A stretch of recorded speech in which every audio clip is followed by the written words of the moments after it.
Salut tout le monde, c'est BR Catch pour vous servir et aujourd'hui on va parler de WrestleMania 42. Je vais revenir sur les nuits en détail dans quelques instants, mais pour ce qui en est, mon avis global sur ce show, c'est que c'était un show qui se repose sur ses acquis. Voilà, la WWE se repose sur ses acquis pour nous servir le strict minimum, à commencer par la DA que j'ai pas trouvé très belle comparée à l'année dernière où je trouvais que WrestleMania était vraiment beau, que ce soit le logo, la charte graphique, les affiches. Ça donnait vraiment envie de regarder le show. Alors que là, cette année, on dirait qu'ils avaient du mal à se décider au début. Je voyais pas trop leur rapport avec Las Vegas. On a un thème un peu, je sais pas, un peu course à la mort ou Mad Max, fin du monde, je sais pas trop ce qu'ils ont voulu raconter. Et de l'autre côté, c'était Tron.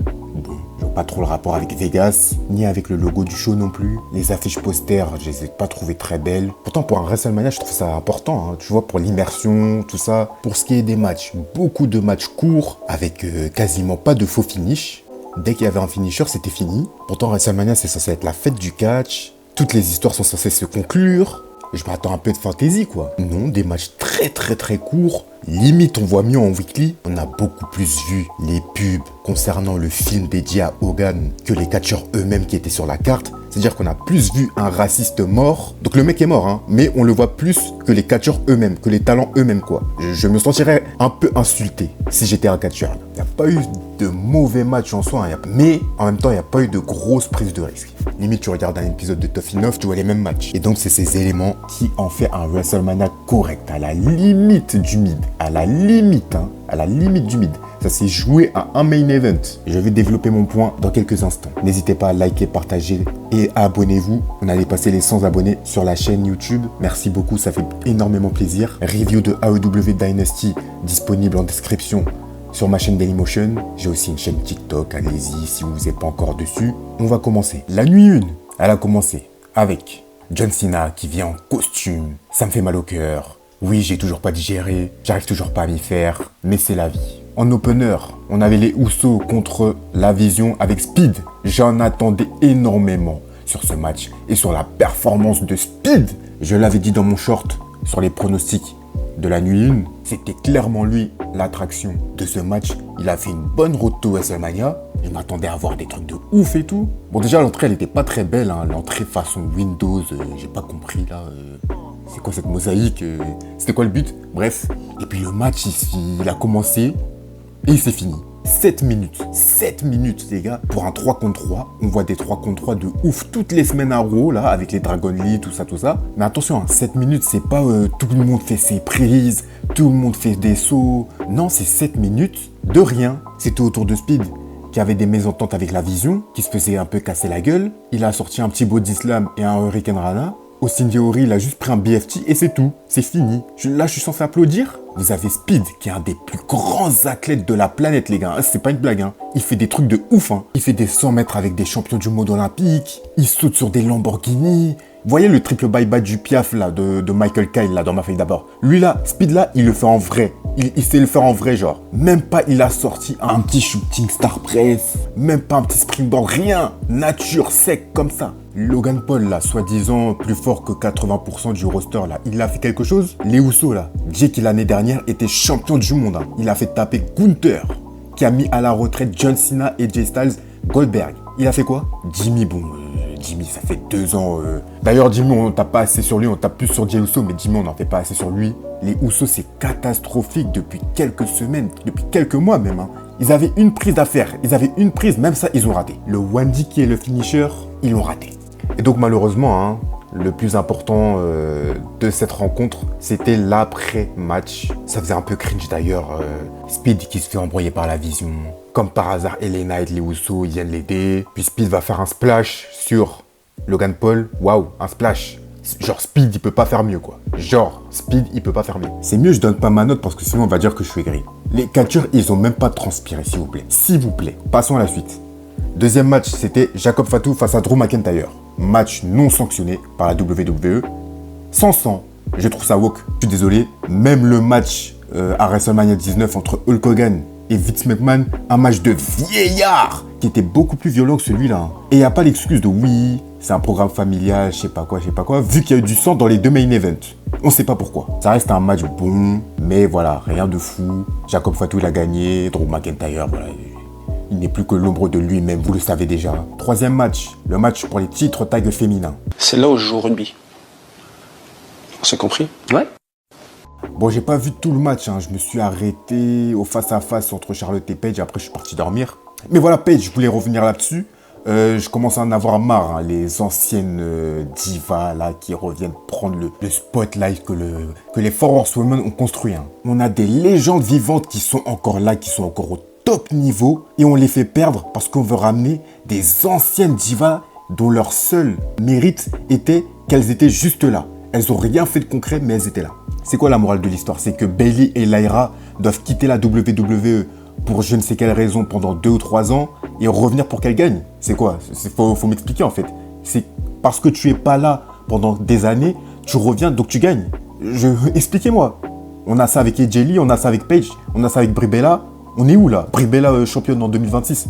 Wesh, je vais essayer de me calmer. Hein. Je suis désolé de m'être un petit peu hors portée. Mais ce que je veux dire, c'est que on a des catcheuses qui sont là depuis longtemps. C'est déjà des légendes. C'est les meilleures catcheuses de l'histoire à la WWE. Donc elles mettent une vitesse à celle qui était là avant. Il n'y a pas eu un avant-après Paige. Il n'y a pas eu un avant-après AJ Lee. Il n'y a pas eu un avant-après Natalia. Il y a eu un avant-après Charlotte, Sacha, qui ont main event des pay-per-view, qui ont fait des show stealers à des WrestleMania. Il y a une grande génération de catcheuses qui se sont mis au catch quand elles ont vu Sasha Banks contre Bayley. Ce que je veux dire, c'est que les catcheuses sont encore là aujourd'hui.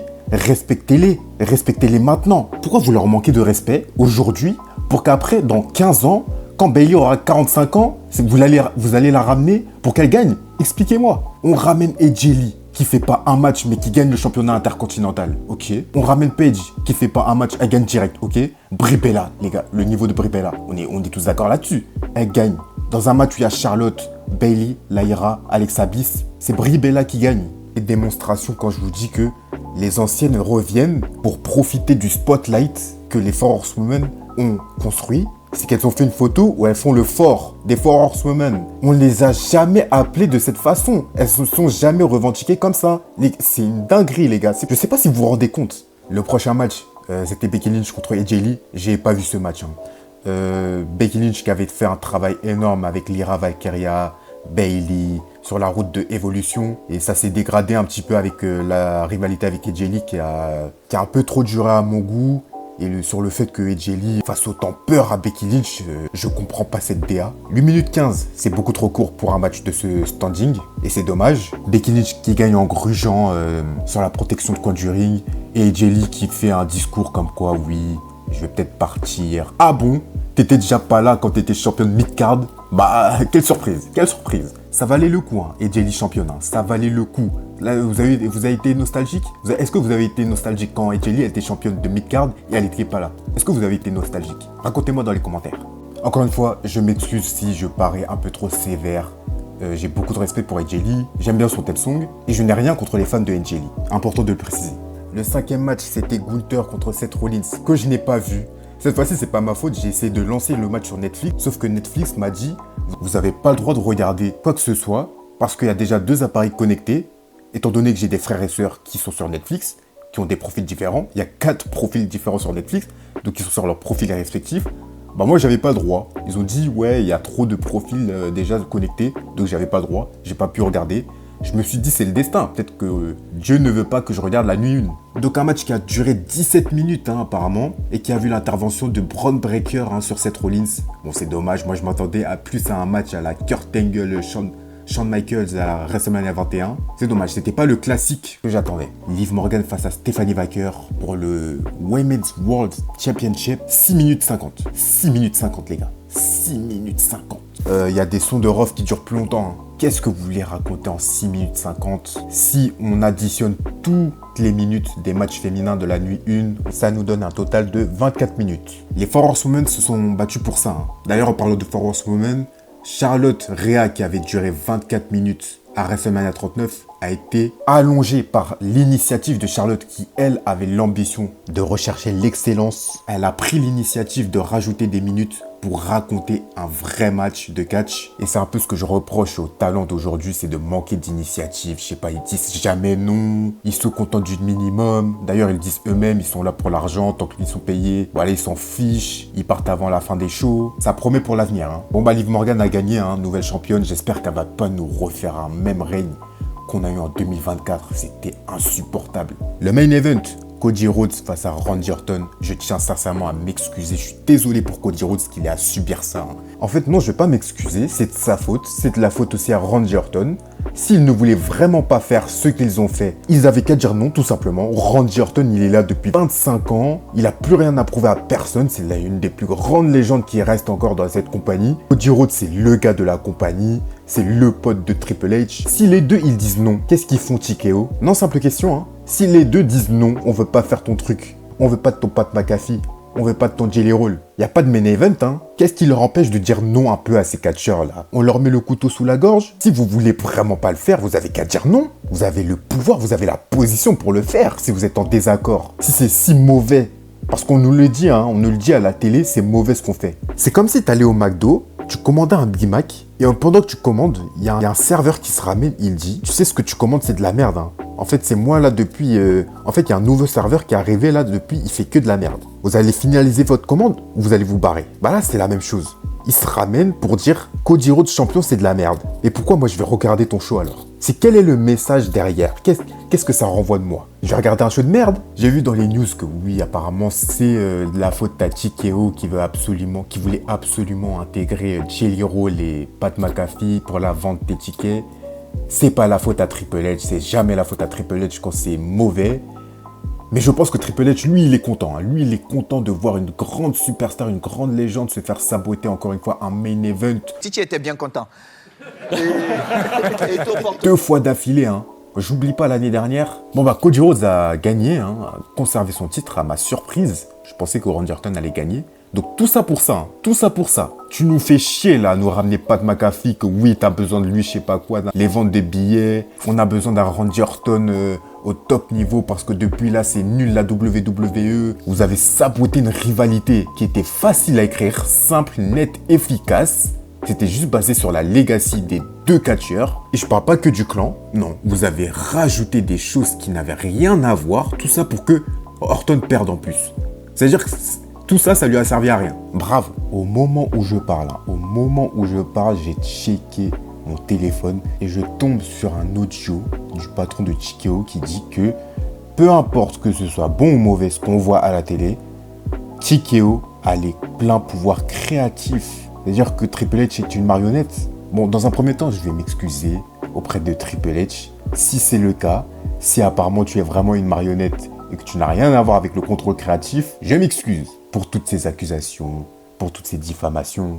Voilà, je m'excuse. Mais par contre, une big news, hein, parce que Triple H a toujours été portrayé comme celui qui écrit les histoires, les WWE Unreal sur Netflix, tout ça. Mais là, le président de TKO vient, en tout cas, il y a un audio qui vient de sortir, comme quoi le président de TKO avoue lui-même que TKO a les pleins pouvoirs sur le contrôle créatif. C'est tout pour la nuit 1, hein. Encore une fois, il n'y a pas eu de bouse internationale. C'est juste que voilà, c'est pas acceptable.